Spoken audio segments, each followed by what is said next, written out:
इस वक्त की एक बड़ी खबर आपको बता दें, इंटरपोल महासभा में पाकिस्तान की पोल खुलती नजर आई है, जहां पर दाऊद के सवाल पर पाक अधिकारी की चुप्पी नजर आई। मीडिया के सवालों से पाक अधिकारी आंखें चुराते दिखे और इसे लेकर कोई जवाब भी नहीं दिया गया। सवाल दाऊद को लेकर पूछा गया था, लेकिन पाक अधिकारी की चुप्पी ने इंटरपोल महासभा में पाकिस्तान की पोल खोलकर रख दी। रवि यादव हमारे संवाददाता इस पर और ज्यादा जानकारी दे रहे हैं। रवि, क्या सवाल पूछा गया था इंटरपोल महासभा में जिसमें पाकिस्तानी अधिकारी ने चुप्पी साध ली? देखिए, ये जो इंटरपोल की बैठक हो रही है, इस महासभा में पाकिस्तान ने अपने आप को रजिस्ट्रेशन करवाया था 3 अक्टूबर को, और आज उनकी तरफ से मोहसिन भट्ट जो है वो इसमें पार्टिसिपेशन के लिए हाजिर हुए थे। और जब मीडिया ने उनसे सीधा सवाल पूछा कि क्या आप दाऊद इब्राहिम की इस बात की पुष्टि करते हैं कि वो पाकिस्तान में है, तो उन्होंने अपने मुंह पर उंगली रख ली। और दूसरा सवाल ये था कि यदि वो वहाँ है तो क्या आप भारत को उसे सौंपेंगे। लेकिन वो दोनों सवाल सुन के अपनी सीट से चलते बने। उन्होंने किसी भी तरह का कोई रिएक्शन नहीं दिया, बल्कि अपने सहयोगी जिसको वो साथ लेकर बैठक में आए थे उनकी तरफ भी मुंह पर उंगली रख के ये इशारा करते नजर आए कि वो कोई रिएक्शन ना दे। ये इस बात की पोल खोलता है कि वो इस बात पे कोई रिएक्शन देना ही नहीं चाहते थे। लेकिन चलते चलते एक सवाल और आपको रोकते हुए तस्वीरें दिखा रही हूँ रवि, आपको रोकते हुए तस्वीरें दिखा रही हूँ। ये देखिए, मौका था जब पाक अधिकारी से सवाल पूछा गया, और सवाल पूछने के दौरान देखिए कैसी बॉडी लैंग्वेज, ये मुंह पर चुप्पी रख ली पाक अधिकारी ने। सवाल दाऊद को लेकर पूछा गया था। ये इंटरपोल महासभा जहां खुद रजिस्ट्रेशन करवाने के बाद पाकिस्तान के अधिकारी पहुंचे थे, लेकिन कोई जवाब नहीं दिया। जल्दी से सुनिए किस तरीके का रिएक्शन सामने आया। सर थोड़ा इधर देखिए जनाब, एक सवाल है, क्या नहीं एक छोटा सा मतलब आप सुन लें, उसके बाद आपकी मर्जी होगी देना ना देना। क्या ये प्रोसेस एक्स्ट्राडिशन का बढ़ेगा भारत के साथ? दाऊद इब्राहिम को आप इंडिया को सौंपेंगे? Excellency, Hafiz Saeed and Dawood Ibrahim most wanted है इंडिया में। क्या आप भारत को सौंपेंगे? सर थोड़ा इधर देखिए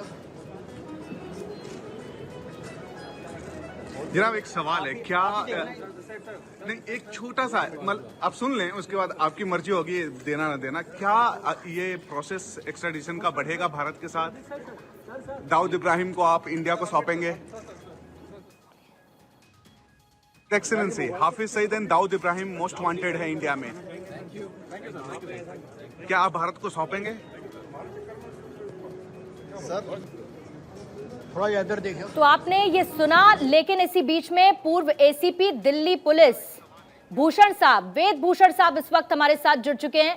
वेद भूषण जी, इस पर एक रिएक्शन जल्दी से मैं आपका चाहूंगी, क्योंकि ये सवाल पूछा गया कि दाऊद इब्राहिम और Hafiz Saeed most wanted extradition के प्रोसेस के लिए, लेकिन उस पर ये बॉडी लैंग्वेज, मुंह पर हाथ, चुप्पी रखते हुए पाक अधिकारी नजर आए। सर, पहले आपका रिएक्शन इस पर।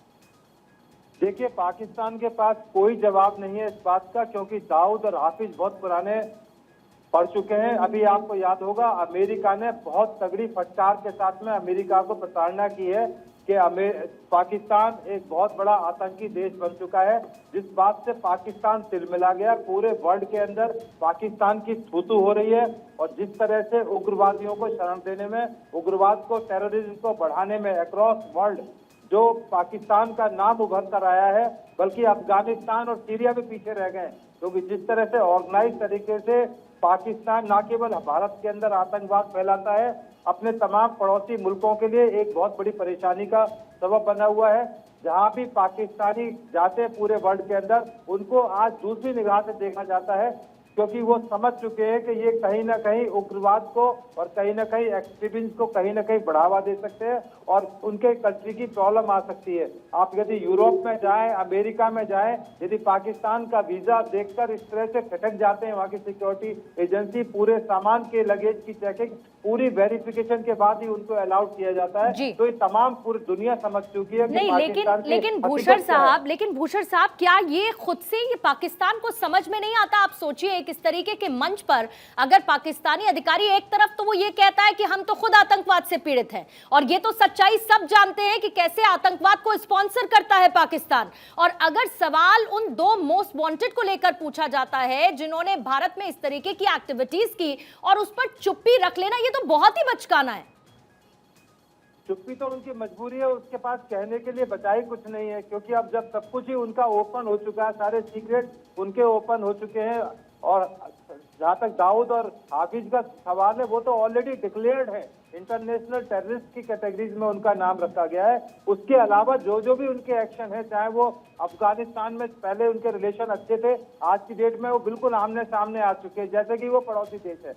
हमारे तो रिलेशन थे ही खराब, वो हमारा पाकिस्तान हमारा दुश्मन था, है और हमेशा रहेगा, क्योंकि हमारी उससे कभी दोस्ती नहीं हो सकती, ना आज हुई ना पहले हो सकती। परंतु अब दुनिया को भी धीरे धीरे समझ में आ गया है, क्योंकि अमेरिका का जो रिसेंट, जो वहाँ प्रेसिडेंट ऑफ अमेरिका का रिसेंट की जो ऑब्जर्वेशन आई हैं, वो पूरी दुनिया को जग जाहिर हो चुका है कि पाकिस्तान किस तरह की एक्टिविटीज में हिंदुस्तान के खिलाफ इन्वॉल्व रहा है, और अब पूरी दुनिया में उसका नाम हो चुका है कि वो केवल और केवल टेररिस्ट है, क्योंकि उनके पास करने के लिए कुछ नहीं बचा है। कभी सूचनाएं आती है कि वहां से गधे और कुत्ते जो है वहां पर चाइना में बेचे जा रहे हैं, उनकी आर्थिक हाली बदहाली बढ़ चुकी है और बिल्कुल कंगाली के कगार पर है। ऊपर से बाढ़ का प्रकोप है, वहाँ बिल्कुल तबाही का मंजर है। तो उनके अलावा खिसियाए हुए केवल वो उग्रवाद को बढ़ावा दे सकते हैं, क्योंकि एक तो वहाँ की शिक्षा ऐसी, एक तो रंग रूप ऐसा, उसके ऊपर तमाम जो हालात है वो बद से बदतर बना दिया है पाकिस्तान को, और बिल्कुल उनकी हालत बहुत ही और समय और बड़ी बात ये वेदभूषण जी कि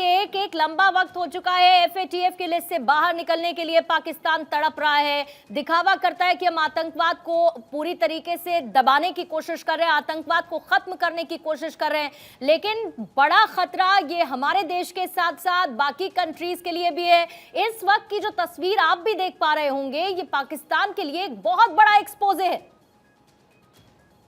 जो एजेंसी है ISI है, पूरे वर्ल्ड में बदनाम हो चुकी है। जिस तरह ISI के एजेंट जो टेररिस्ट एक्टिविटीज कराते हैं दूसरे कंट्रीज में, जिस तरह के ब्लास्ट कराते हैं, पाकिस्तान का जो इंडिया में ISI का इंटरफेरेंस रहा है वो जग जाहिर है। और अब तो दुनिया में इस चीज का क्लियर हो चुका है कि वहाँ के ISI, इवन वहाँ के प्राइम मिनिस्टर और जो बड़ी पोस्ट पे मिनिस्टर्स बैठे हैं वो भी ISI के एक तरह से एजेंट ही कहा जाए तो ज्यादा अच्छा है, क्योंकि जिस तरह से अभी आपने पाकिस्तान की डेवलपमेंट देखे होंगे, जहाँ से इमरान और नवाज शरीफ तमाम जो ऐसे वहाँ के प्रेसिडेंट रहे, प्राइम मिनिस्टर रहे, जिनको किस तरह से ISI ने उनको अपना निशाना बनाया, क्योंकि असल मायने में तो वहाँ ISI राज करती है, कि बाकी सब मुखौटे हैं जो वहाँ पर काम कर रहे हैं। असली बिल्कुल एक बार फिर से वो तस्वीर सर दुनिया के सामने कैसे बेनकाब होता पाकिस्तान नजर आ रहा है। बहुत बहुत शुक्रिया वेदभूषण जी को, आप सुन रहे थे, दिल्ली पुलिस के रिटायर्ड ACP हमारे साथ जुड़े हुए थे। और इसी बीच में विक्रम सिंह, पूर्व DGP UP, इस वक्त हमारे साथ जुड़ चुके हैं। विक्रम सिंह जी, ये तस्वीरें आप भी देख रहे होंगे, ना आपको ताज्जुब है, ना मुझे, ना पूरी दुनिया को, क्योंकि पाकिस्तान ऐसे सवालों पर चुप्पी ही साधेगा, क्योंकि जवाब कोई है नहीं पाकिस्तान के पास। आपने बिल्कुल सही फरमाया है, ये न जवाब देना ही उनका उत्तर है। ये सर्वविदित है पूरे विश्व की, पाकिस्तान एक फेल्ड स्टेट है। सारी दुनिया जानती है कि पाकिस्तान टेररिज्म की नर्सरी है और जननी है। अपने मदरसों के माध्यम से उसने सुसाइड बॉम्बर तैयार किए और रेडिकलाइजेशन को नए आयाम तक पहुंचाया। इस परिस्थिति में पाकिस्तान से उम्मीद करना कि दाऊद, छोटा शकील और हाफिज सईद को हमें हैंडओवर कर देगा या जहां जहां वांछित है, ये उम्मीद करना भी बेकार है। आपके पास ये ठीक है, कानूनी प्रक्रिया है कि इंटरपोल के माध्यम से रेड कॉर्नर नोटिस दे के कानूनी कार्रवाई पूरी करें, लेकिन मेरा परामर्श भारत सरकार को यह भी होगा कि जो सर्वाधिक वांछित अपराधी हैं, जो इजराइल करता है अपनी सुरक्षा के लिए, उस दृष्टिकोण से भी कार्रवाई पर विचार कर ले। लेकिन एक तरफ विक्रम सिंह सर, किस तरीके का ये पाकिस्तान का रवैया, क्योंकि हर बार एक विक्टिम कार्ड प्ले करता हुआ नजर आता है। जब UN के मंच पर जाता है पाकिस्तान तो विक्टिम कार्ड प्ले करता है, कहता है कि हम तो आतंकवाद से खुद पीड़ित हैं, हम कहाँ आतंकवाद को बढ़ावा देते हैं। लेकिन ऐसे में जो एक्स्ट्राडिशन का प्रोसेस है, अगर मोस्ट वांटेड 2 भारत के हैं जिन्हें लेकर सवाल पूछा जाता है, तो क्या एक अपनी इमेज सुधार की कोशिश पाकिस्तान के अधिकारी ये नहीं कर सकते थे? क्या इस पर एक मैच्योर जवाब नहीं दे सकते थे? पाकिस्तान ने टेररिज्म को एक स्टेट पॉलिसी बनाई है, उसके ऊपर बजट दिया है। पाकिस्तान से ये उम्मीद करना कि आपकी या किसी पीड़ित राष्ट्र की, चाहे श्रीलंका में अब आईएसआई के माध्यम से चरमपंथी गतिविधियां बढ़ रही हैं, तो क्या उम्मीद की जाती है क्या पाकिस्तान मदद करेगा? हरगिज नहीं करेगा। पाकिस्तान की तो ये स्टेट पॉलिसी है, रेडिकलाइजेशन को बढ़ाना, सुसाइड बॉम्बर्स और टेररिज्म को आगे बढ़ाना। तो उससे ये उम्मीद करना कि वो हस्तक्षेप करेगा, हस्तक्षेप तक जब अमेरिका के ऊपर मियाँ की जूती मियाँ के सिर जब पड़ी, तब जाकर के अमेरिका जाकर कि ये तो जो सांप हैं ये हम ही को डस रहे हैं, तब थोड़ी बहुत कार्रवाई हुई। अभी भी 100% कार्रवाई छोड़ दें, अभी भी इन स्केल ऑफ 1 to 10 4/10 कार्रवाई हुई है, 6/10 कार्रवाई आज भी बाकी है।